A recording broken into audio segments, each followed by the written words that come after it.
Dans cette vidéo, je vais vous apprendre les bases du langage de programmation Swift qui permet de créer des applications sur les appareils de l'écosystème Apple, donc notamment des applications iOS. Maîtriser ce langage, c'est vraiment après pouvoir libérer votre potentiel en création d'applications. Si vous comprenez ce langage fondamentalement, et bien après derrière quand vous voudrez créer vos applications, ça sera beaucoup plus simple d'y intégrer des fonctionnalités avancées, vu que tout est basé sur ce langage. Pour apprendre encore mieux les choses, je vous invite à recopier le code que je vais écrire dans cette vidéo vous aussi. Et pour finir, sachez que le contenu de cette vidéo que vous allez voir est un extrait de mon cours Swift Master sur mon école en ligne Appcademy. Donc n'hésitez pas à vous inscrire gratuitement avec le lien dans la description de la vidéo. Vous avez des dizaines de leçons offertes pour vraiment vous construire des solides fondations dans le domaine de la création d'applications Apple. Et sinon, c'est parti pour les bases de Swift.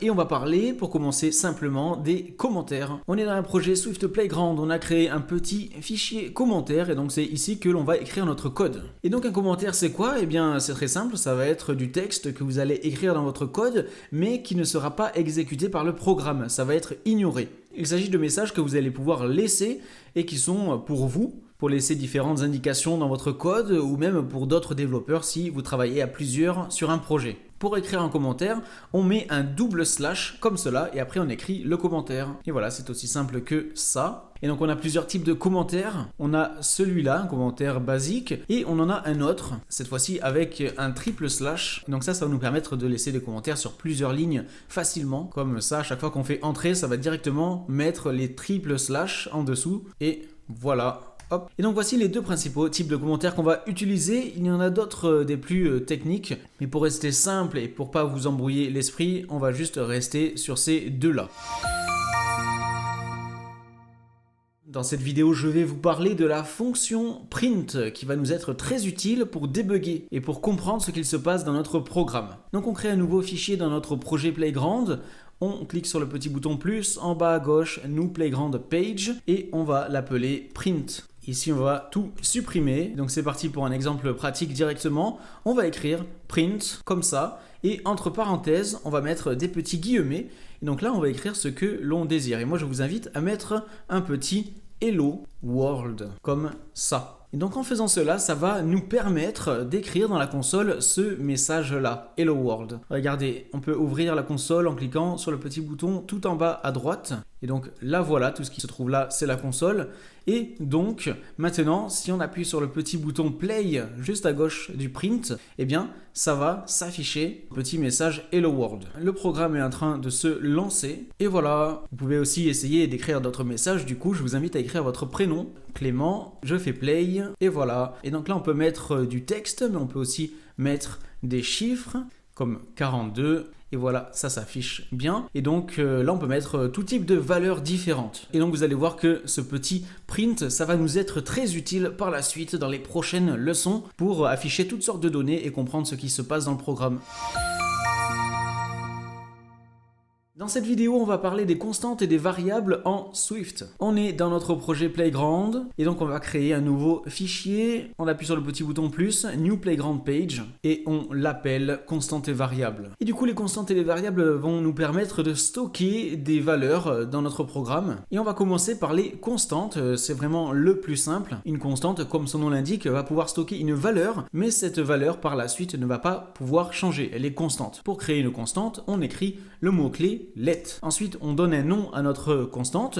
Nous, on va mettre name égale Hector. Et donc là, on a créé notre constante. Et donc, si on essaye de la changer en écrivant name égale Jacques, eh bien, ça ne va pas fonctionner. On ne peut pas changer une constante. Si je fais play, ça me met un petit message d'erreur juste là. Si on a envie de modifier name, eh bien, on doit changer la constante en variable. Donc ensuite, les variables. Pour créer une variable, on utilise le mot-clé var. Et là, on va créer une variable qui a pour nom age. Et on va mettre ça égal sur 18 pour commencer. Et du coup, cette variable, on va pouvoir, elle, la modifier en écrivant age égale 19 par exemple. Donc quand on la crée, elle est égale à 18 et après on la modifie et on la rend égale à 19. Regardez ici, si je mets entre les deux un petit print, juste là, print age, je lance le programme, j'ouvre la console en bas à droite, ça affiche bien 18. Et si ensuite je mets à nouveau un print age juste après avoir modifié la variable ici, on fait play, ça va mettre 18. le premier print là, ensuite ça modifie, on refait print et du coup ça affiche 19. On a modifié la valeur de age à travers le temps. Du coup, quand vous avez besoin de stocker une valeur qui ne va pas changer dans la suite du programme,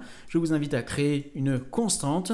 Et au contraire, quand vous avez besoin de stocker une valeur qui va devoir changer à l'avenir, je vous invite à créer une variable. Maintenant, si on a envie d'ajouter autre chose que ce 19, qu'on a envie d'ajouter un petit peu de texte dans notre print, on va pouvoir faire comme cela. Donc on ouvre les guillemets, et si on a envie d'écrire I am 19, mais qu'on veut que ce 19 soit égal à la valeur de age, on va pas écrire 19 directement, on va plutôt mettre un backslash entre parenthèses, et ici, on va mettre la valeur qu'on veut insérer. On écrit age. Comme ça, dans ce cas-là, ça va écrire I am 19. Si on change pour 20, ça va mettre I am 20. Donc vraiment, ce backslash entre parenthèses est vraiment très utile pour insérer des valeurs ici dans une chaîne de caractères. À noter aussi qu'il existe une manière précise de nommer nos constantes et nos variables en Swift. Je vais créer une constante my age, et du coup pour nommer une constante ou une variable, on commence toujours par une lettre minuscule, et après pour chaque mot qui suit, on commence par une lettre majuscule. Donc je vous donne quelques petits exemples. Player 1 score égale 4000, on commence par une lettre minuscule, ensuite pour le deuxième mot, on commence par une lettre majuscule, et ensuite pour le troisième mot, pareil, on commence par une lettre majuscule. C'est comme ça qu'on va toujours nommer nos constantes et nos variables en Swift. Dans cette vidéo, on va parler des différents types de valeurs qu'il existe en Swift. On va parler des 4 types de valeurs de base. Et on va commencer par le type de valeur string, qui est une chaîne de caractères. Et donc pour donner directement un exemple concret, on va créer une constante qui s'appelle message. Et du coup, pour spécifier le type de cette constante, on met 2 points et on écrit string égale, et là on va lui donner une valeur salut. Du coup cette constante est de type string, on l'a spécifié. C'est une chaîne de caractères. On a un caractère S majuscule, un autre A, un autre L, etc. Ici c'est un caractère espace, un double point, une parenthèse. Dans une des précédentes leçons, on a créé une variable name, comme ça, est égale à Hector. Et du coup, cette variable name est de type string elle aussi, même si on ne l'a pas spécifiée. Swift devine le type de la variable en fonction de ce qu'on lui donne après le égal. Vu qu'ici on a mis une chaîne de caractères, du coup Swift devine que name est de type string. On peut le vérifier en restant appuyé sur la touche option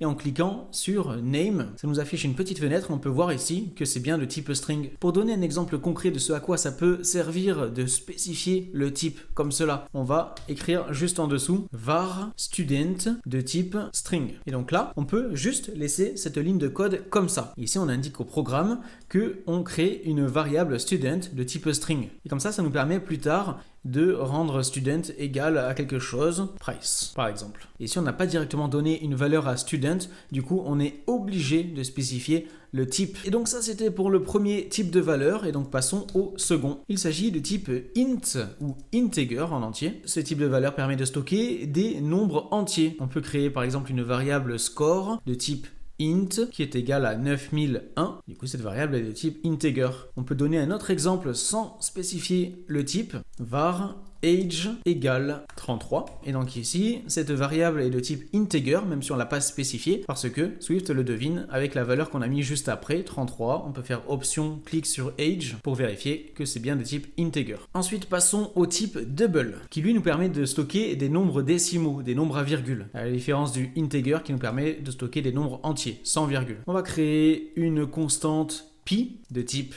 double qui est égale à 3.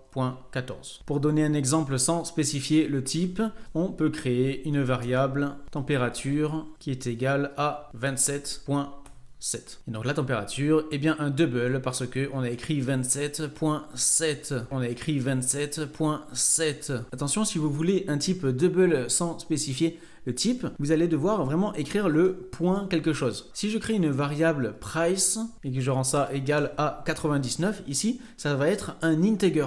Vous voyez, c'est un integer, un nombre entier.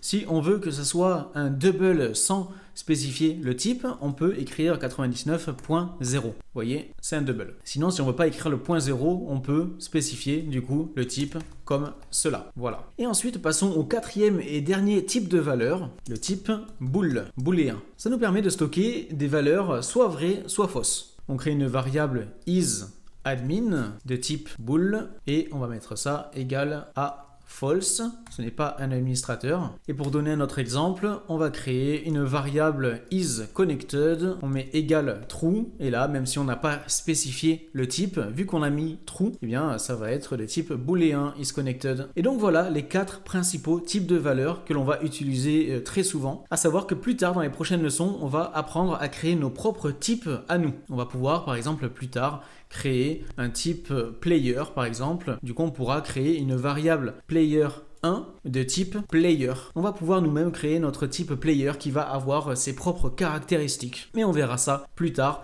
Déjà les 4 types de base, c'est le type string, int, double et bool. Et voilà, c'était les bases de Swift. On a vu vraiment les choses fondamentales, des choses qu'on va énormément utiliser pour ensuite apprendre la suite du langage. Et donc n'hésitez pas à vous inscrire encore une fois sur Appcademy, mon école en ligne consacrée à la création d'applications Apple. Premier lien en description de la vidéo, c'est gratuit. Vous avez des dizaines de leçons offertes, profitez-en. Et sinon laissez un like, abonnez-vous à la chaîne et on se retrouve très bientôt pour une nouvelle vidéo. Allez, salut!